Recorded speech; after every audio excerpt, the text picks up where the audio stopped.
Il y a autant de diversité dans les vins qu'il n'y a de goût dans le monde. Un bon vin, c'est tout simple. Si on le met dans sa bouche et qu'il nous procure du plaisir, c'est un bon vin.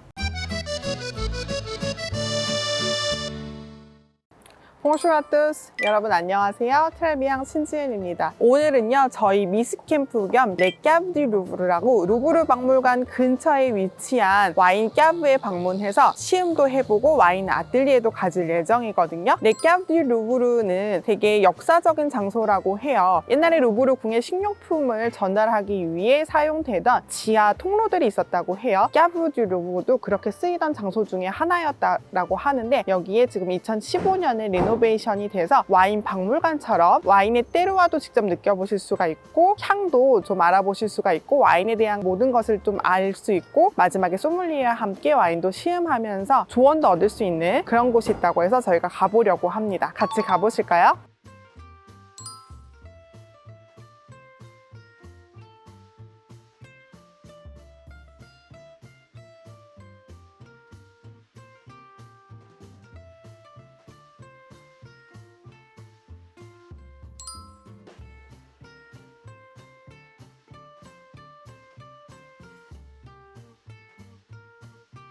Qu'est-ce que les caves du Louvre?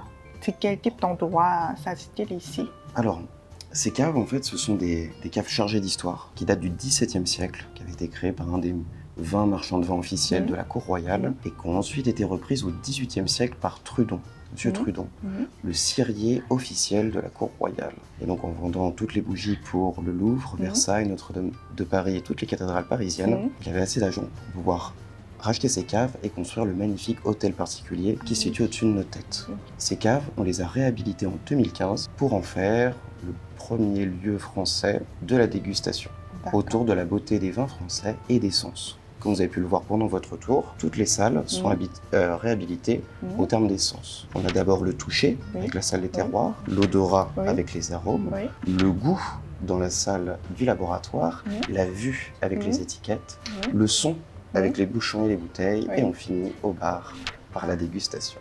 D'accord. Alors, deuxième question que j'aimerais vous poser, qu'est-ce qu'on peut faire en visitant les caves du Louvre? Du Louvre, on peut faire, comme vous venez de le faire, des visites audio guidées. Dans 8 langages et bientôt le coréen. Ensuite, on a des dégustations qui s'organisent la journée, 1 heure avec un sommelier, dégustation de 3 vins et qui est interactive en suivant tout le parcours des caves du Louvre, tout le parcours des sens. Et on a aussi des ateliers de 2 heures, soit création de son propre vin via l'art de l'assemblage, soit accord mets et vins, 10 vins et 10 fromages. Ah, 10 fromages. Mais c'est aussi un lieu qu'on peut privatiser assez facilement. Et on a vu énormément d'événements différents dans ces caves. Et peut-être vous avez vu aussi dans la première salle, il y a une exposition d'art. Chaque œuvre a été inspirée par la dégustation d'un verre de vin. Et donc on organise tous les trimestres, notamment, une grande soirée ouverte au public avec les artistes et les vignerons pour faire la rencontre et profiter du vin ensemble. Qu'est-ce qu'il faut connaître en priorité en tant que débutant dans le monde du vin? Si on regarde tout ce qu'il y a à connaître dans le vin, on peut avoir peur. On peut toujours aller plus loin. Alors que le vin, c'est simple. Un bon vin, c'est un vin qu'on aime. Donc si on sait définir ce qu'on aime et ce qu'on n'aime pas, à ce moment-là, on sait ce que c'est le vin. Il faut juste savoir définir ce qu'on aime et ce qu'on n'aime pas. Et là, il faut partager ce qu'on ressent et ne jamais avoir peur de dire ce qu'on ressent. Ah, d'accord. Il faut d'abord bien connaître soi-même, c'est ça? Exactement. D'accord. Alors, quel type de vin recommanderiez-vous pour les débutants de vin?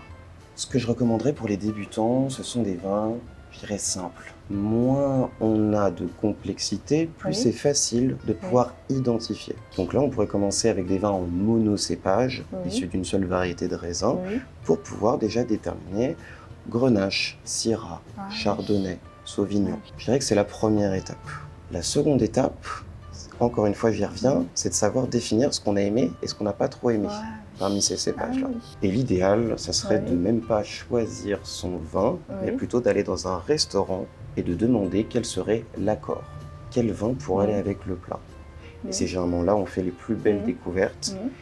Et quand on ne choisit pas son vin, eh ben, ça nous permet de découvrir plus de choses. Parce que quand on achète son vin, on achète souvent les mêmes choses.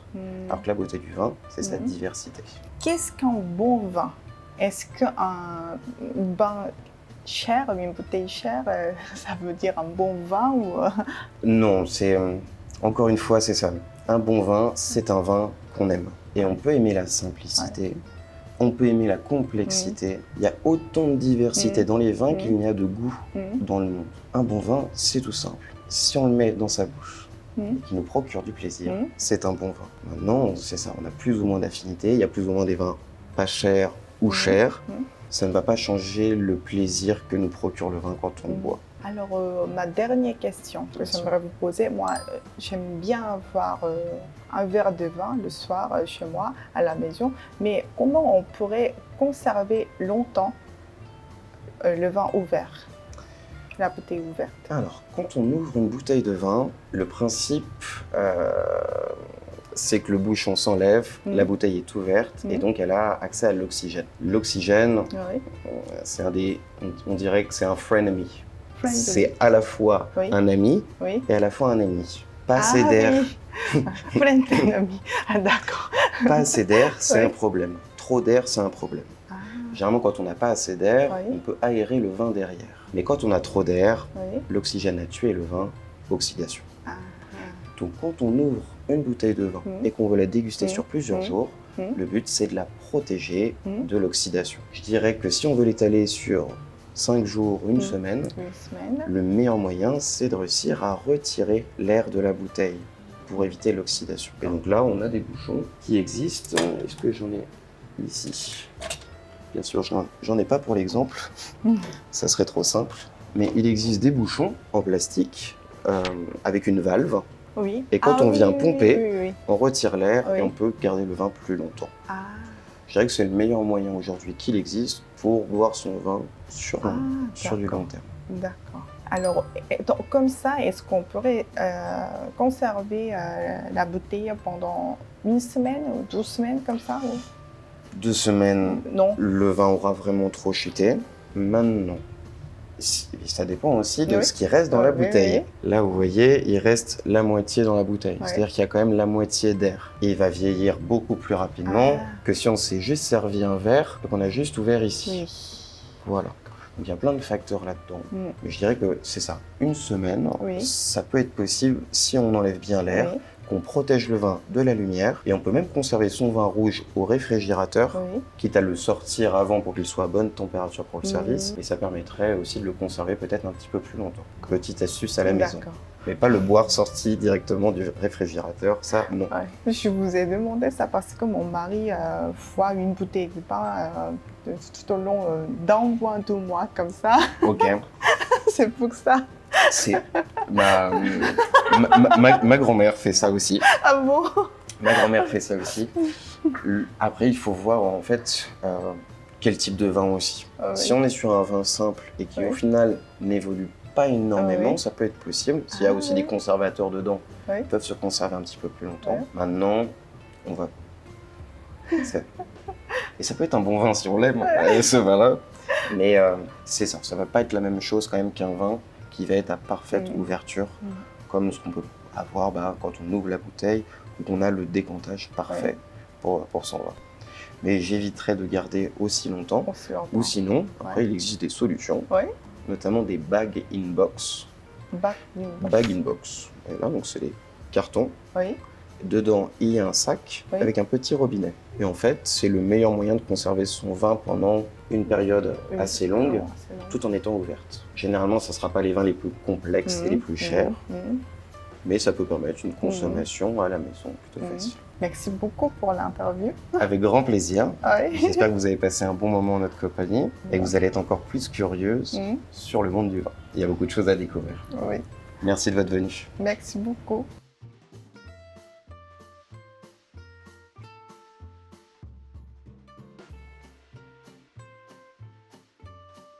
이렇게 해서 까브디 루브르 방문을 마치고 나왔는데요. 소믈리에님이 해주신 말이 정답인 것 같아요. 좋은 와인은 따로 있는 것이 아니고 일단 내가 좋아하는 게 무엇인지 알아야 좋은 와인도 찾으실 수 있다고 하거든요. 와인은 역시 개인의 취향이 아닌가 싶네요. 한번 그렇게 와인을 찾아보시길 바랄게요. 다음에 또 좋은 컨텐츠로 찾아뵙겠습니다. 오브부아.